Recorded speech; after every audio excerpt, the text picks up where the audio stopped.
Hello friends, welcome to laddu சமையல். இன்றைக்கி நம்ம லட்டு சமையலில் ஒரு நேந்திரம் பழம் பஜ்ஜி தான் எப்படி செய்யுதுன்னு பார்க்க போகிறோம். அதுக்கு நான் ஒரே ஒரு நேந்திரம் பழம் எடுத்து வச்சுருக்கேன். பேட்டர் ரெடி பண்ணிவிட்டு நம்ம நேந்திரம் பழத்தை கட் பண்ணிக்கலாம். அதுக்கு நான் மிக்சிங் பவுல் எடுத்து வச்சுருக்கேன். அதில் 1 கப் அளவுக்கு மைதா மாவு சேர்த்துக்கலாம். மைதா மாவு இந்த பஜ்ஜிக்கு நல்லாயிருக்கும். அதோட ஒரு அரை கப் அளவுக்கு சர்க்கரை சேர்த்துக்கலாம். கொஞ்சமாக உப்பு சேர்த்துக்கலாம். அதோட ஆப்பஸோட ஒரு 1/4 டீஸ்பூன் சேர்த்துக்கலாம். அப்போ தான் பஜ்ஜி உப்பி வரும். கலருக்காக கொஞ்சமாக ஒரு 1/4 டீஸ்பூனுக்கு மஞ்சள் பொடி சேர்த்துக்கலாம். நீங்கள் ஃபுட் கலர் கூட சேர்த்துக்கலாம். சேர்த்துட்டு நல்லா மிக்ஸ் பண்ணிக்கலாம். ஃபஸ்ட்டு தண்ணி ஊற்றாமல்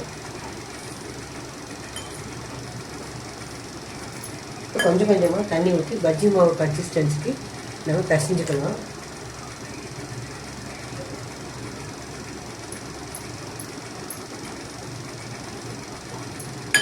தண்ணி கொஞ்சம் கொஞ்சமாக சேர்த்துங்க.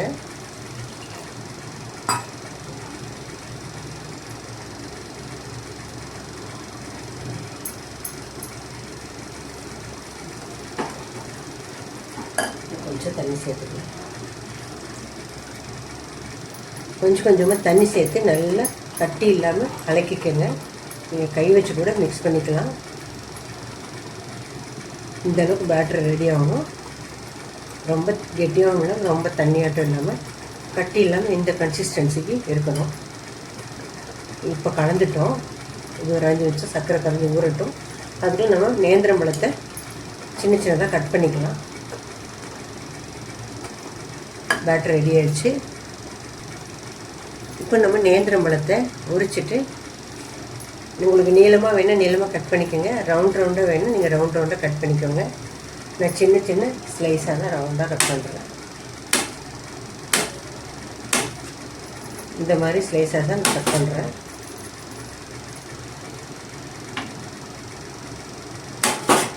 இதே மாதிரி எல்லாத்தையும் நம்ம கட் பண்ணிக்கலாம்.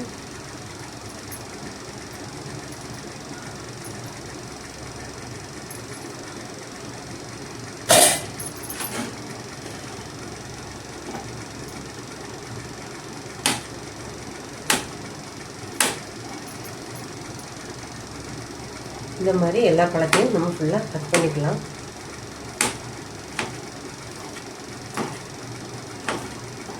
நீங்கள் சன்னமாக நீளமாக கூட கட் பண்ணிக்கலாம்.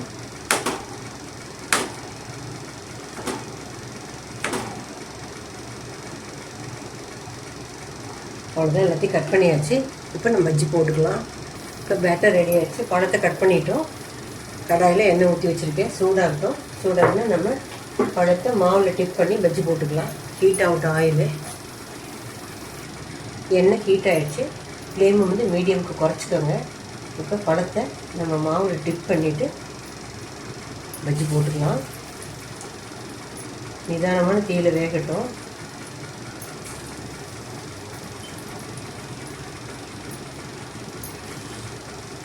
ஏன்னா சீக்கிரம் கரிஞ்சிரும். அதனால் மிதமான தீயில வச்சுக்கோங்க.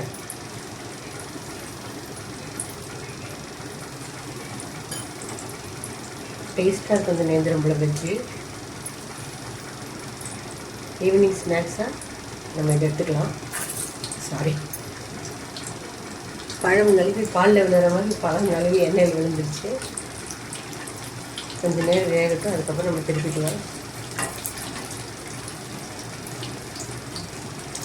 இப்போ திருப்பி போட்டுக்கலாம்.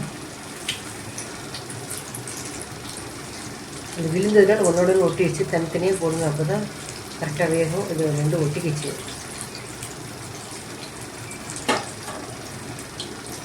இப்போ 2 பக்கம் நல்லா கோல்டன் ப்ரௌன் கலர் வந்துருச்சு. இப்போ நம்ம இந்த பஜ்ஜியை எண்ணெயை வடித்து எடுத்துக்கலாம்.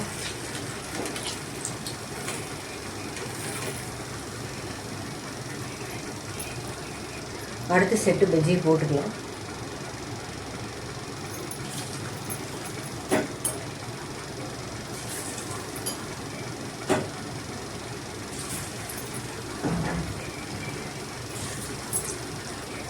அடுத்த செட்டு பஜ்ஜியும் போட்டுட்டோம். வேகட்டும். இது ஒரு சைடு வெந்துருச்சு. திருப்பி போட்டுக்கலாம்.